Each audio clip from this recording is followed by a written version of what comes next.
Rosabelle, Chapter 37. I pull the sheet with me as I roll off the table and into a tumble, tripping only slightly as I rip the coat off its hook, whipping it around my body before swiping the vial from the counter, dropping it in my pocket. Warner and Kenji pull guns on me immediately, and I dive out of the way, shots ringing off steel surfaces. Chaos explodes. Someone pulls an alarm, an automated voice screeching a security alert through speakers. James shouting my name. The unidentified woman screams, then drops to the floor, body crawling toward the exit. Kenji shouts angrily at James to get Warner out of the room, and I manage to duck behind a counter to catch my breath, buttoning my open coat as I strain to hear Warner's response. But his quiet words are buried in the blare of sirens. Whatever he says only makes Kenji angrier. "If anyone is gonna die tonight, it's not gonna be you," he's shouting.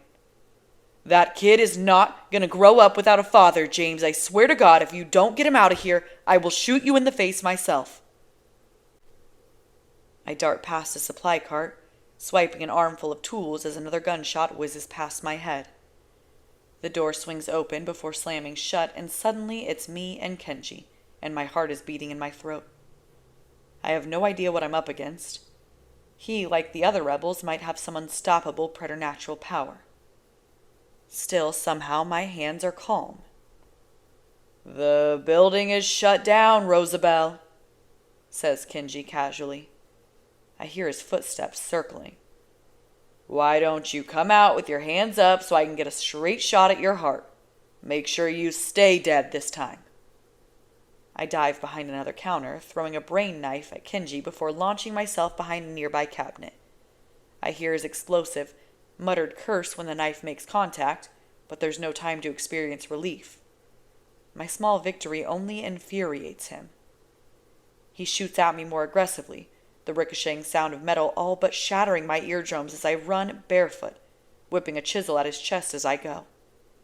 He grabs a steel tray at the last second, using it as a shield to deflect the blow, and the ringing reverberation hasn't even stopped before he's unloading rounds at my head again. I duck, forced to take cover further from the exit. Even with the injury, Kenji's blocking the door with his body, refusing to give up his position. I dart out from behind the cabinet, throwing the hammer as hard as I can, but this time, I don't see him.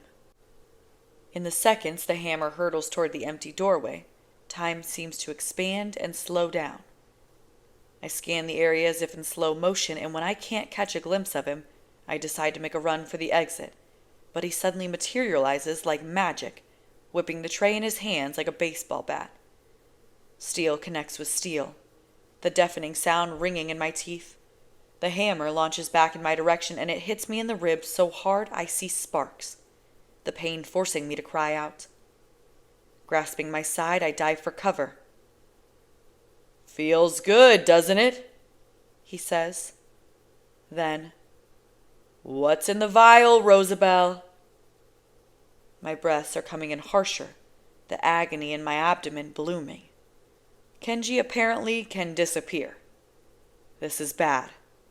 If I don't dispatch him soon, he'll be able to come up on me from an angle I can't anticipate. The only leverage I have right now is his unwillingness to leave the exit uncovered. That means he's unlikely to go far. Still, there's no way to be certain. I take inventory of my 3 remaining weapons: a saw, a skull key, an empty syringe. A gun would be much better. I take another beat to regroup, then risk a glance at Kenji from behind a steel rack. He shoots at me, and I fall back just as a bullet whispers past my head. "Do you have any idea," he says, speaking through audible discomfort, "how many people are going to be pissed off when they find out you put a knife in my leg? How am I going to walk to the Waffles in the morning, Rosabelle?" He shoots at me again. "How am I supposed to feed the ducks at the fucking park, Rosabelle?" He fires at me again. I listen to him shifting in the preceding silence. He's taking a moment to reload his gun, swapping out the magazines with a series of satisfying clicks, and I waste no time bolting behind a counter closer to the exit, whipping the skull key at his shooting arm. The chisel head of the instrument pierces his flesh with a satisfying thwack, and the gun clatters to the floor, spinning away from him. "Son of a bitch!" he cries. I dive for the weapon, skidding sideways as I swipe it, then jump to my feet with difficulty, pivoting toward him. I'm breathing so hard my throat is dry, sticking as I swallow. I raise the gun to his face and he doesn't even flinch. He just looks at me and shakes his head, disappointed. Another disappointment. My every instinct screams at me to take him out. Head, throat, heart. But the image of Agatha's face surges before me, reminding me. I did everything the reestablishment asked me to do. I did what I thought I had to do, and in the end my sacrifices were worthless. My life, worthless. Darkness breeding darkness. All this blood on my hands giving birth to more bloodshed. The mutilation of my soul leading to the mutilation of others. My life gone up in flames only to set fire to the world. I blame myself. I thought it was smart to choose the lesser of two perceived evils. I thought I'd be rewarded for aligning myself with the obvious victor. I was naive enough to believe I might one day be offered immunity by a tyrannical regime. I took shelter in the arms of an open enemy, doing their bidding even as they starved and tortured my family, even as they slowly stripped their own people of humanity in the name of security. Cruelty rebranded as freedom, torture rebranded as justice, horrors exported to perpetrate horrors, all in the interest of absolute control. An oblivious populace living in the palm of an all-powerful hand, easily crushed. For all my efforts, Clara will never be safe. I failed my sister. I failed myself. There's only one path left to set this right, and in order to fix things, I need to be able to walk out of here alive. I need to get back home as soon as possible. That means I need to kill Kenji. But I don't want to be this person anymore. I don't want to live in fear of my hands, my head, the collapsed star that is my soul. I don't want to live every day only for the promise of death. The problem is I don't know how to stop being this person. I don't want to kill you, I say to him. I just want to get out of here. I don't need your help to escape. I don't need anything from you. I just want you to let me leave. Let me leave so I don't have to kill you. Kenji closes his eyes and sighs. All right, fine, he says. You can come out now. What? I hear the click before I understand, and my heart sinks as the cold barrel of a gun presses against the back of my head. Drop the weapon, James says quietly. I let it slip from my fingers, and it falls to the floor with a resounding clatter. Kenji limps over to it, scoops it up with his good arm, and hauls himself over to me. Suddenly I've got two guns to my head, front and back. You got any manacles? Kenji says to James. I can feel him shake his head. I've only got zip ties. That'll work for now. I stand there, staring into the distance as James ties my hands behind my back, trying not to think about the feel of his skin or the warm, electric graze of his fingers against my wrists, so gentle with me even now. Of all the ways I dared to wonder what it might be like to touch him, I never thought it would happen like this. Kenji pulls the glass cylinder from my pocket, holding it before my face with a knowing look. What's in the vial, Rosabelle? He says. Planning a massacre? My eyes close, horrors upon horrors crashing down around me.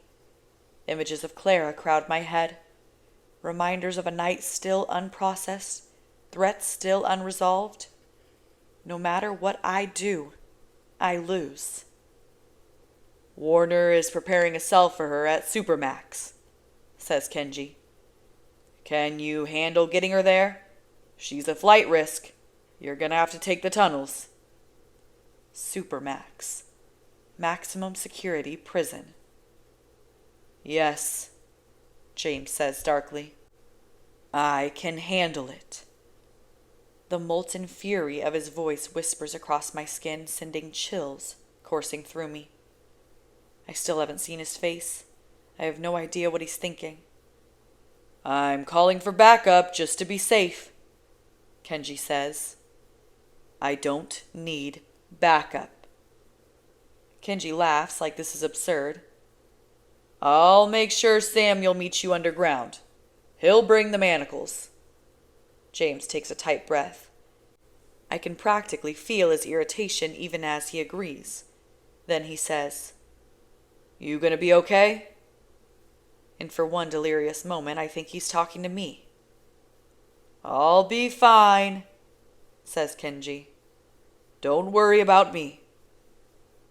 Kenji and James appear to be exchanging glances, communicating silently.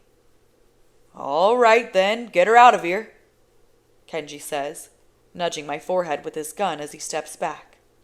I stumble slightly, and James slides a hand up to my waist, steadying me. This brief contact nearly takes my breath away. James draws the gun away from my head, the cool metal kissing my nape as he presses the barrel to my neck. He leans into my ear.